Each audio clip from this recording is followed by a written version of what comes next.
E logo em seguida nós iremos ler o versículo 15. Quantos acharam, digam amém. Ora, o homem natural não compreende as coisas do Espírito de Deus, porque lhe parecem loucura, e não pode entendê-las, porque elas se discernem espiritualmente. Verso 15. Mas o que é espiritual discerne bem tudo, e ele de ninguém é discernido. Quantos podem dizer amém? Quando esta manhã eu pedi uma palavra a Deus, o Espírito Santo falou muito forte comigo dentro desse texto a qual Paulo escreveu, sobre o que é ser espiritual, o que é ter sensibilidade do Espírito de Deus. Quando nós somos espiritual, nós começamos a discernir as coisas pelo Espírito e não pela carne. E quando nós olhamos pelo Espírito, nós vamos ver algumas coisas que carnalmente, ou melhor, sem o discernimento do Espírito, nós não seríamos capazes de enxergar. Mas quando Deus nos concede discernimento, quando Deus nos concede espiritualidade para entender que a nossa guerra não é contra a carne nem contra o sangue, mas contra demônios, nós começamos a combater uma guerra de forma eficaz, de forma o qual a nossa vida começa a caminhar. Por isso que Paulo ele enfatizou dizendo: aquele que é espiritual tudo discerne, mas de ninguém é discernido. Por quê? Porque aquilo que você vê, nem sempre quem está ao seu lado vê.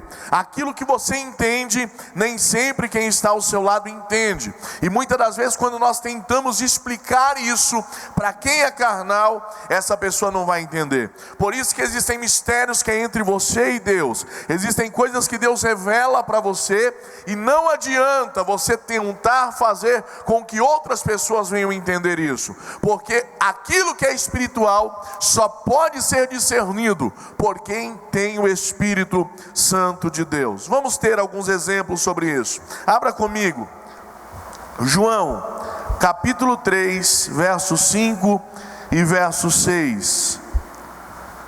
Evangelho do Senhor Jesus segundo escreveu João, capítulo 3, verso 5 e verso 6. Um texto muito conhecido. Glória a Jesus. Jesus respondeu: na verdade te digo, que aquele que não nascer da água e do Espírito não pode entrar no reino de Deus. Verso 6. O que é nascido da carne é carne, e o que é nascido do Espírito é Espírito. Mantenha o texto aqui.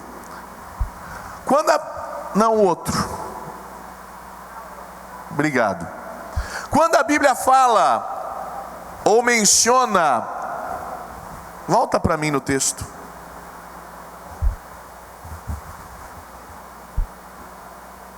Isso. A palavra Espírito aqui está minúsculo ou maiúsculo? Porque está falando do Espírito de Deus. Agora, a próxima palavra que se fala sobre Espírito está minúsculo ou maiúsculo? Porque se fala do Espírito do homem. A Bíblia é clara em dizer: o que é nascido da carne é carne, e o que é nascido do Espírito, ou seja, letra maiúscula, o que é nascido de Deus, esse sim é espiritual, consegue discernir as coisas pelo Espírito, consegue ver as coisas no mundo espiritual. Mas quem é carnal, não adianta. Nicodemos, o homem a qual Jesus estava falando, era um homem entendido da lei, era um homem que tinha uma doutrina, que tinha um estudo na época, que era considerado um dos maiores estudiosos. E ele diz a Jesus: o que eu preciso fazer? E quando Jesus diz para ele: é necessário você nascer de novo, ele não entende o que Jesus está dizendo. E a fala que ele diz é: como posso eu entrar novamente no ventre da minha mãe, sendo eu já grande? E quando nós nascemos de novo, quando nós entendemos que precisamos nascer pelo Espírito, as coisas começam a mudar em nós. Nós começamos a ver primeiramente dentro de nós aquilo que nós não enxergávamos. Eu sempre pergunto: quem aqui passou no espelho hoje? Ninguém passou no espelho? Quando você tomou banho, acabou de se arrumar, a primeira coisa que você fez foi olhar no... E se não olhar, o cabelo fica de um lado para o outro, despenteado, não é assim? Por isso que nós precisamos olhar no espelho. E quando nós começamos a nascer pelo Espírito, quando nós começamos a deixar o Espírito Santo a tomar conta da nossa vida, Ele coloca em nós um espelho que nós começamos a enxergar dentro de nós. E o Espírito Santo de Deus começa a dizer: isso precisa ser mudado, isso precisa ser transformado. Tinha palavras que você falava normalmente no seu cotidiano, que de repente quando você vai falar, o Espírito Santo de Deus lhe corrige e diz: isso não me agrada. E você para de pronunciar palavras que outra hora era normal, mas agora, porque você nasceu do Espírito, porque o Espírito Santo habita em você, você não é mais carnal, você não faz mais o que você fazia antes. Por quê? Porque há em ti a presença do Todo-Poderoso, que fez você nascer de novo e enxergar aquilo que você não enxergava antes. Quando eu entendo o processo da regeneração, quando eu entendo o processo de transformação, de conversão, eu entendo que as velhas práticas a qual eu fazia, hoje eu não faço mais. Por quê? Porque se converter, nascer de novo, não é estar na igreja. Nascer de novo é ser a igreja. Eu vou repetir: nascer de novo não é estar na igreja, nascer de novo é ser a igreja de Cristo. E quando eu sou a igreja de Cristo, eu não faço o que eu quero, mas eu faço o que Cristo quer e como Cristo quer em mim. Quantos estão entendendo? Digam amém. Jesus explica para Nicodemos que era necessário ele nascer de novo. Aí nós vemos, abra para mim João, capítulo 18, verso 10 ao 11. Eu quero falar sobre enxergar as coisas carnalmente e enxergar as coisas pelo Espírito. João, capítulo 18, verso 10 e o verso 11 nós vamos ler, quer ver? Então Simão Pedro, quem? Simão? Que tinha espada, desembainhou-a e feriu o servo do sumo sacerdote, cortando-lhe a orelha direita, e o nome do servo era Malco. Verso 11. Mas Jesus disse a Pedro: põe a tua espada na bainha, não beberei eu o cálice que o Pai me deu? Olha para mim, quem era Pedro? Ele era crente ou era ímpio? Pedro andava sem Jesus ou andava com Jesus? Pedro estava vendo o que Jesus fazia todo dia ou não estava? E o que Pedro tinha uma espada?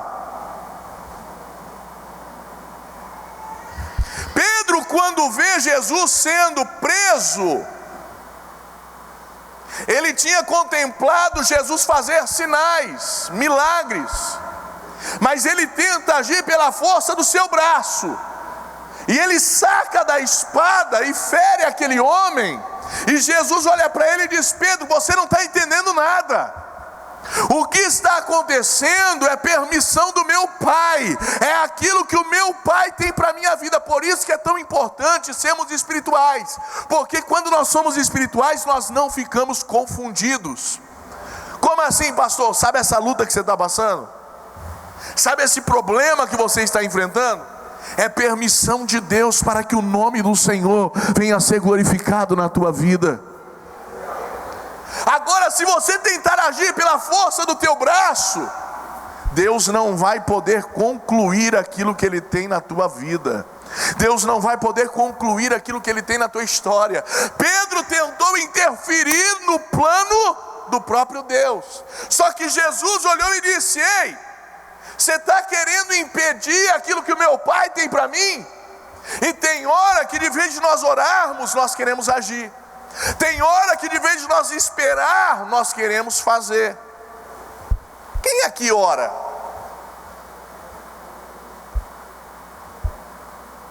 A oração é algo muito tremendo e poderoso, mas precisa ter paciência. É bom ser paciente? Ótimo, mas é fácil? Quem aqui já foi em fila de banco no 5º dia útil? E com pressa no horário de almoço? É terrível, não é? Parece que chama todo mundo, mas não chama você, porque você tem pressa. A oração é mais ou menos isso. A oração, você ajoelha e fala com Deus, e diz: Deus, eu entrego nas tuas mãos a minha causa. Só que quando você levanta, você está esperando a resposta daquilo que você entregou na mão. Só que tem momentos que a gente vai e tira, com as nossas atitudes, com a nossa fala. Porque quando eu entrego, eu confio. É mais ou menos assim: Pastor José Luiz, pega esse dinheiro e faz um depósito para mim. Leva um tempo para ele ir no banco e o dinheiro cair na conta. É assim ou não é? Só que eu sei que ele vai. Tem gente que pega e põe na mão de Deus e fala: Deus, eu preciso disso. Só que leva um tempo, não porque Deus demora, mas porque Deus está nos observando e Ele tem o tempo certo. E nesse meio tempo você corre na frente e diz: eu vou agir do meu jeito, vou fazer como eu quero. É o que Pedro fez. Pedro disse: não, ninguém vai prender o mestre, não. Só que ele havia esquecido o que o próprio Cristo tinha dito. Já parou para lembrar o que Jesus já falou para você? Já parou para lembrar onde Jesus disse que você iria chegar? Lembra todas as vezes que Deus falou com você através da palavra, através de revelação, através de profecia? Mas aí o problema vem e você se esquece e age pela força do seu braço. Jesus tinha dito: é necessário que o Filho do Homem padeça, e padeça a morte de cruz. Mas aí Pedro vem e diz: não, não vai. Quem nós somos para interferir no propósito de Deus? Bate no peito aí. Isso é carne. Desculpa a expressão que eu vou usar, mas quem aqui já teve dor de barriga? Diarreia. É terrível, não é? Não precisa muito não. O ser humano só vê quem ele é com 2 dias de dor de barriga. E eu falo que nem 2 dias, um dia ele já desfalece. É assim ou não é? Ele já começa a clamar: Deus, tem misericórdia de mim que eu vou morrer. Porque tem hora que a gente acha que a gente pode, que a gente faz, mas nós somos mero barro. Quem faz é Deus, quem opera é Deus, quem nos dá vitória é Deus.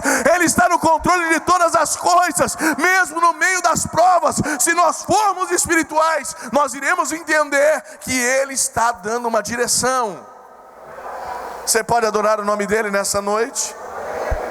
Pedro agiu como homem natural, andando com Cristo, mas Cristo não estava nele.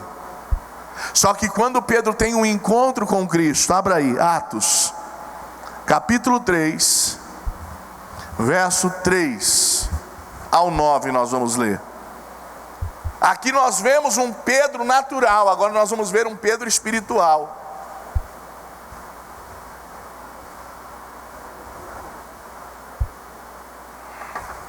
Atos capítulo 3, verso 3.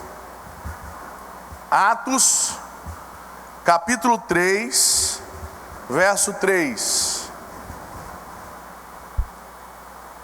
Está Oséias, filha.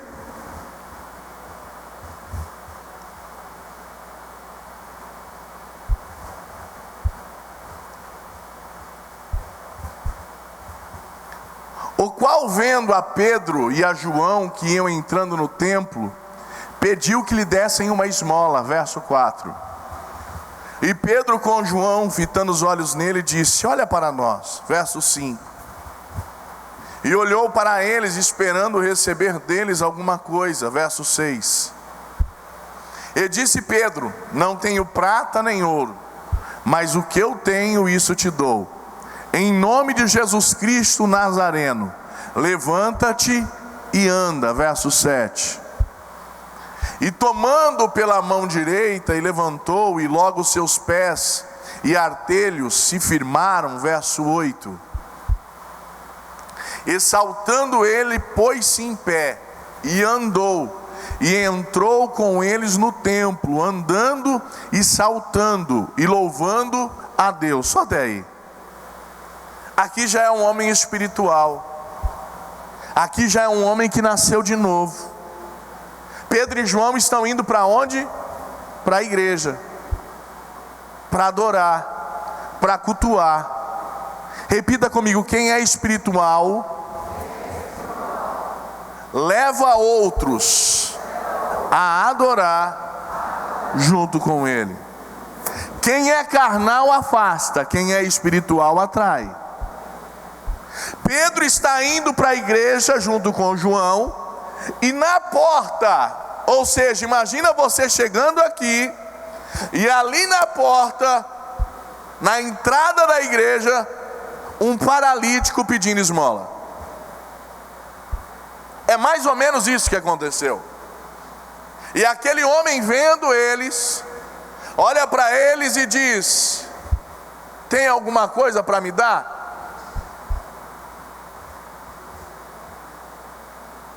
Pedro olha para ele e diz: olha bem para nós. E quando eu vi esse texto, eu entendi a responsabilidade de ter algo de Deus. Porque Pedro, a primeira coisa que Pedro faz é: olhe para nós, para mim. E quando eu vejo isso, eu entendo que nós precisamos olhar para Cristo, para que outros venham ver em mim e em você o próprio Cristo. Quando Pedro diz isso, ele olha e diz: o que você precisa no momento, eu não tenho. O que você precisa agora, eu não posso lhe dar. Mas o que é necessário para mudar a tua história? Porque uma coisa é agir no momento, outra coisa é agir na história. Deus não age no momento, Deus age na história. Eu vou repetir: tem oração que não é respondida, porque nós queremos que Deus trabalhe naquela hora, no nosso momento. E Deus não trabalha no momento, Deus trabalha na história. O momento daquele homem, a necessidade era uma esmola, mas a história daquele homem era ser paralítico. E Deus disse: eu vou mudar a tua história, eu não vou mudar o teu momento. Pedro e João olham para ele e dizem: olhe para nós. Eu não tenho ouro, eu não tenho prata, mas eu tenho algo maior do que isso. E o que eu tenho lhe dou. Levanta e anda. Aquele homem, acredito eu, que continuou olhando para eles. Volta um texto, volta o versículo 7. Sabe por que eu acredito que ele continuou olhando? Porque nesse versículo diz: e tomando pela mão, o levantou.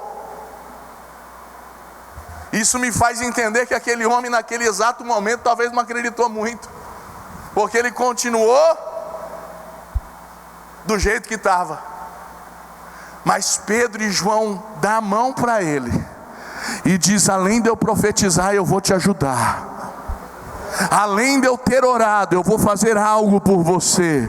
Quem é espiritual ora e age. Quem é espiritual tem sempre algo da parte de Deus para oferecer para quem está ao lado dele ou quem está necessitado. Levante a tua mão para o céu. Você pode estar pensando que Deus não está vendo o teu momento, mas Deus está agindo na tua história. Deus está trabalhando para fazer com que aquilo que está parado volte a andar, mesmo que o que você pediu agora não tenha sido atendido. Ou seja, aquele homem pediu dinheiro. Ele recebeu dinheiro? Não. Mas ele recebeu condições de voltar a ter uma vida digna, de alcançar o seu próprio dinheiro através do seu trabalho. E a primeira coisa que ele faz é ir para onde? Versículo 8. E saltando ele pôs-se em pé e andou e entrou com eles no... Ele estava na porta. Quem é espiritual não deixa ninguém na porta. Quem é espiritual sempre traz a pessoa para dentro.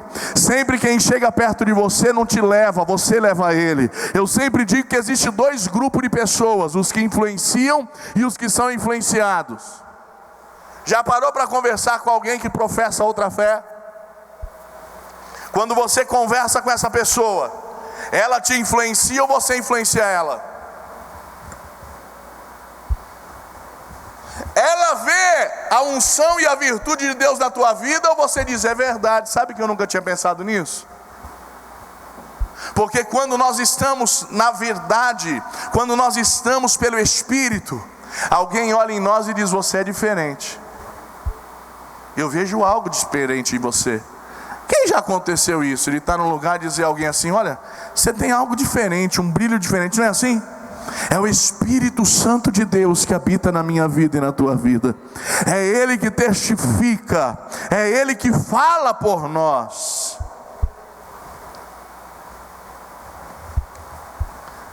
Quem é espiritual faz o que Deus manda e não o que quer. E é fácil, é? Quem aqui já quis, responda para você, muito algo e Deus falou não? Já aconteceu com você? De você desejar algo e dizer: Deus, eu queria tanto isso, e Deus falar não. Dói, não dói? Parece que Deus não está se importando conosco no momento.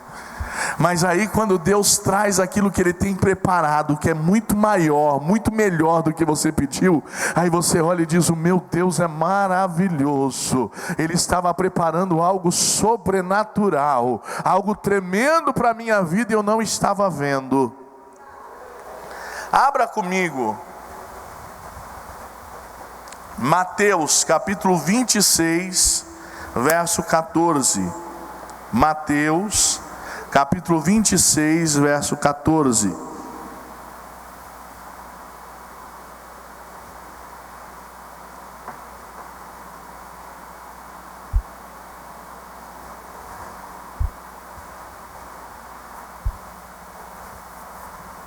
Quantos acharam? Digam amém. Nós vamos ler até o verso 16. Então um dos 12, chamado Judas Iscariotes, foi ter com uns dos principais sacerdotes. Verso 15. E disse: que me quereis dar? E eu vou-lo entregarei. E eles estipularam 30 moedas de prata. Verso 16. E desde então buscava oportunidade para o entregar. Quem era esse Judas? Era um crente, um homem que congregava na igreja com o melhor pastor que poderia ter. Quem era o pastor de Judas?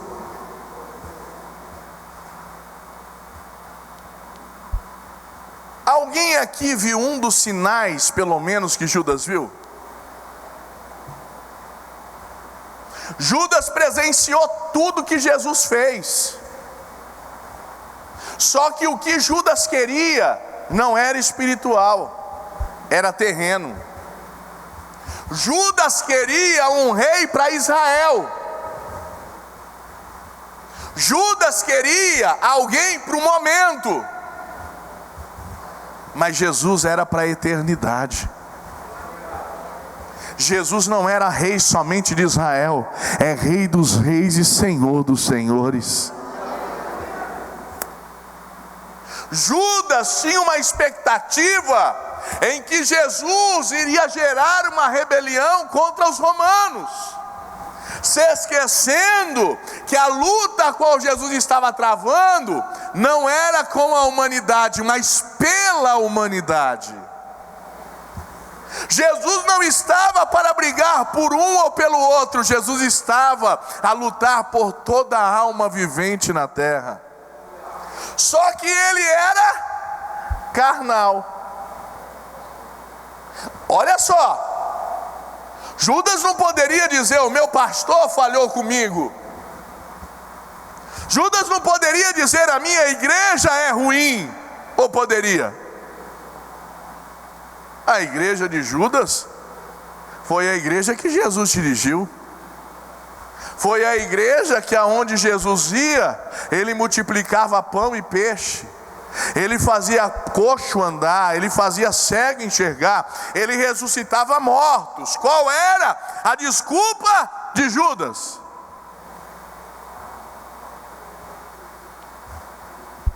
Ele ouvia, mas não praticava. Ele via, mas não acreditava. Os sonhos dele era terreno. A expectativa dele era terrena. Quem hoje agradeceu a Deus pela casa que tem, ou pelo pão de cada dia? Você fez isso? A casa que nós moramos é boa? Por mais simples e humilde que a sua casa venha a ser, não existe nenhum lugar na terra que é melhor do que ela. Quem já teve a experiência de viajar e ficar num bom hotel, e depois de alguns dias você dizer que saudade de casa? É ou não é? Eu costumo dizer que o melhor da viagem é a volta. Porque quando você vai ansioso, empolgado, não é? Mas passando alguns dias, a viagem começa a ficar sem graça. A cama não é a mesma. Parece que até o cheiro, o ambiente é diferente. Quando você entra na tua casa, o cheiro é diferente, a cama é diferente, o cobertor, não é assim? É porque é tua. Judas não entendeu isso, que a casa que ele estava era temporária. Por isso que a Bíblia diz que eu e você somos peregrinos. A nossa casa não é aqui, a nossa casa é lá. Por melhor que aqui possa ser, melhor é o céu e aquilo que Deus tem reservado para aquele que for até o fim fiel. Por isso que tem um hino, que tem gente que diz: mas como que eu vou ter saudade de algo que eu nunca vi? Como que eu vou ter saudade de algo que eu não conheço? Quem disse? Quem mora em você veio de lá. Quem mora em você conhece lá. Tem um hino da harpa cristã que diz: ó, que saudosa lembrança tenho de ti, ó Sião, terra que eu tanto amo, pois és do meu coração. Eu para ti voarei quando o Senhor meu voltar, pois Ele foi para o céu e breve vem me buscar. sim, eu porfiarei por essa terra de além, aleluia! terminarei as muitas lutas de a quem Lá está meu bom Senhor, ao qual eu desejo ver. Ele é tudo pra mim e sem Ele eu não posso viver. Quem é carnal se vende por qualquer coisa. 30 moedas de prata, a rua que nós vai andar é de ouro. Meu irmão, vou lhe dizer uma coisa: todo dia o diabo tenta nos comprar. Todo Todo dia o diabo tenta nos tirar daquilo que Deus tem para nós, porque ele sabe que para lá ele não volta mais. Mas aquilo que está preparado para mim e para você é muito maior do que qualquer riqueza desta terra, do que qualquer prazer desta terra. E quem é espiritual tem saudade do céu. Não se venda por nada e para ninguém. Nada vale mais do que a tua salvação, e você não sabe quando você vai ser chamado. Antigamente você via anciões sendo enterrados, hoje você vê ancião enterrando jovem. Quem lhe garante que amanhã você vai acordar? Alguém aqui tem garantia disso? Quem pode dizer amanhã eu vou fazer isso, eu vou fazer aquilo? Você pode até projetar, mas você só irá fazer se Deus lhe der vida. Porque se Deus disser fôlego de vida, volte para mim, você vai deitar na sua cama e não irá levantar. Mas o crente pode ter uma certeza de ter o nome escrito no livro da vida, porque quando o crente é fiel, ele deita para dormir, não sabendo se vai levantar ou não, mas sabendo que vai morar no céu. Aleluia! Eu tenho saudade do céu e eu almejo por ele. E por mais que todos os dias essa terra tenta lhe comprar, por mais que todos os dias essa terra tente te cegar, se você permanecer fiel à palavra do Senhor teu Deus, nada e ninguém pode te tirar do caminho que você está trilhando para o céu. Atos, para nós encerrarmos, Atos capítulo 7, verso 55. Os músicos, vem aqui fazendo favor. Atos capítulo 7, verso 55 e verso 60, até o verso 60. Isso. Olha só. Mas ele, estando cheio do Espírito Santo, fixando os olhos no céu, viu a glória de Deus, e Jesus que estava à direita de Deus, verso 56, e disse: eis que vejo os céus abertos, e o Filho do homem que está em pé, à mão direita de Deus, verso 57. Mas eles gritaram com grande voz, taparam os seus ouvidos e arremeteram unânimes contra ele, verso 58. E expulsando da cidade, o apedrejavam, e as testemunhas depuseram as suas capas aos pés de um jovem chamado Saulo, verso 59. E apedrejaram a Estevão, que em invocação dizia: Senhor Jesus, recebe o meu espírito. O espírito aqui está em letra minúscula ou maiúscula?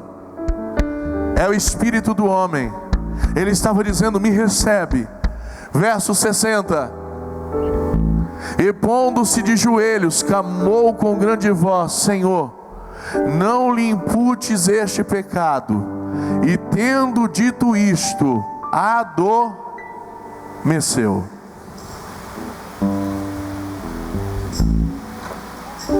Já pensou? Qual seria a tua atitude se alguém estivesse lhe apedrejando? Se alguém estivesse lhe afrontando? A nossa atitude, instinto, é reagir, não é? Mas o que ele estava vendo era maior do que estava acontecendo na terra. Estevão tem uma visão tão gloriosa do trono de Deus, que ele olha e diz: eis que vejo os céus abertos. E eu acredito que quando ele tem aquela visão, ele começa a pensar e a dizer: o que eu vou desfrutar daqui a alguns instantes é muito maior do que tudo que eu estou passando aqui. Levante a tua mão para o céu. O que Deus tem reservado para nós é muito maior do que qualquer luta que você possa estar enfrentando. E se eu e você formos espirituais, Se eu e você tivermos sensibilidade do Espírito Santo para entender isso, nenhuma luta, nenhuma provação nos tirará do caminho e da vontade de Deus. Será que você pode dizer: Deus, me ajude nessa noite a me tornar espiritual além do Rio Azul? Eu sempre digo, essa semana é semana de Santa Ceia, e eu sempre digo que a Santa Ceia, ela faz com que o homem entenda a grandeza de Deus. Porque quando o homem é espiritual, o que há de mais valor para ele é as coisas do céu e não da terra. Será que você pode entender que anos não se compara à eternidade? Eu vou repetir porque talvez você não entendeu. Décadas, séculos não se comparam à eternidade. E o que Deus tem para mim e para você é eterno, não é momentâneo, não é passageiro. Provérbios diz: se tiveres dias bons sobre a terra, desfrute deles, porque também grandes serão os dias maus que sobrevirão sobre ti. Por mais que vivamos uma vida feliz, nós vivemos também decepções e tristeza, que nessa terra nós estamos enfadados a viver. Mas no céu estaremos todos unidos. No céu estaremos em uma só voz, sem placa, sem nada que nos separe do amor de Deus. Porque a Bíblia diz: aquilo que vemos por reflexo, aquilo que achamos que entendemos, lá no céu nós vamos ver face a face, nós vamos contemplá-lo, nós vamos falar com Ele, e Ele estará conosco. Levante a sua mão. Além do Rio Azul, as luas são de ouro e de cristais. Ali tudo é vida, ali tudo é paz, morte e choro nunca mais, tristeza e dor nunca mais. Todos juntos. Além do Rio Azul, Maranata, Senhor. As tuas são de ouro e de cristais. Ali tudo é vida, ali tudo é paz, forte choro nunca mais, tristeza e dor nunca mais. Verei o grande rio da vida, claro como um cristal. Verei a face do meu mestre querido. Não haverá mais noite ali, não haverá nenhum clamor. Verei os olhos de Jesus e tocarei seu corpo em ti. Segura, abra para mim, Joel, para nós encerrarmos. Capítulo 2, verso 23. Joel, capítulo 2, verso 23. E vós, filhos de Sião, regozijai-vos e alegrai-vos no Senhor vosso Deus, porque Ele vos dará em justa medida a chuva temporã. Fará descer a chuva no primeiro mês, a temporã e a seródia. Verso 24. E as eiras se encherão de trigo, e os lagares transbordarão de mosto e de azeite. Verso 25. E restituir-vos-ei aos anos que comeu o gafanhoto, a locusta, o pulgão e a lagarta, o meu grande exército que enviei contra vós. Verso 26. E comereis abundantemente, e vos fartareis, e louvareis o nome do Senhor vosso Deus, que procedeu para convosco maravilhosamente, e o meu povo nunca mais será envergonhado. Verso 27. E vós sabereis que eu estou no meio de Israel, e que eu sou o Senhor vosso Deus, e que não há outro, e o meu povo nunca mais será envergonhado. Verso 28. E há de ser que depois derramarei do meu espírito sobre toda a carne, e vossos filhos e vossas filhas profetizarão, os vossos velhos terão sonhos, e os vossos jovens terão visões. Verso 29. E também sobre os servos e sobre as servas naquele dia derramarei o meu espírito. Vale a pena ser fiel, vale a pena sofrer perseguições, vale a pena não entender muitas das vezes o que está acontecendo, mas esperar acreditando no que irá acontecer. Porque o Deus que nós servimos, Ele não só nos ajuda aqui, mas Ele nos prepara para nos levar para morar com Ele. João capítulo 14 diz: não turbeis o vosso coração, credes em Deus, credes em mim. Na casa de meu Pai há muitas moradas. E eu não sei você, mas eu já estou querendo ver a minha morada no céu. Alamanto revácia, rabando revécia. O que é tristeza na terra será alegria no céu. O que é decepção na terra será convicção de que lá não haverá mais choro, lá não haverá mais tristeza, mas haverá um cântico novo que Deus dará a cada um de nós. Você pode levantar a tua mão e adorar o nome dEle nessa noite. Aleluia! Em breve Ele virá e não tardará. E vai ter muita gente, infelizmente, que vai estar desapercebido, e vai estar desapercebida, e vai dizer: o que aconteceu? Jesus voltou, como nos dias de Noé, que todos zombavam dizendo: nunca houve chuva.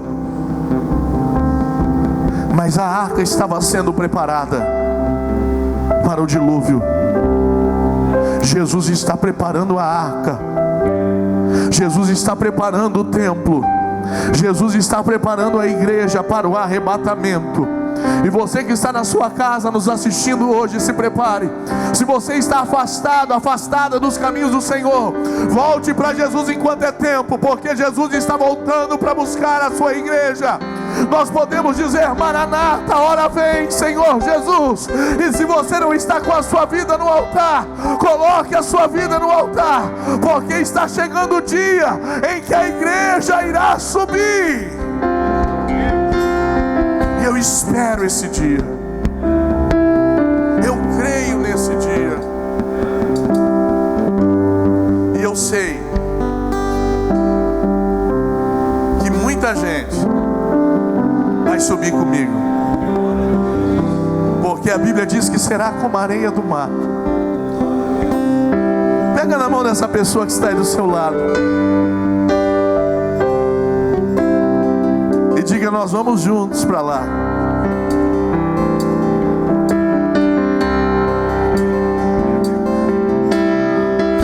Sabe quando você sobe num trem ou num avião e alguém diz: cadê a passagem? Para nós não vai ser necessário, porque Jesus vê a marca do sangue. A marca do sangue de Cristo está sobre mim e sobre você. E todo aquele que tiver a marca do sangue do Cordeiro vai subir. Aleluia! Se coloque de pé. suas mãos o teu dízimo, a tua oferta.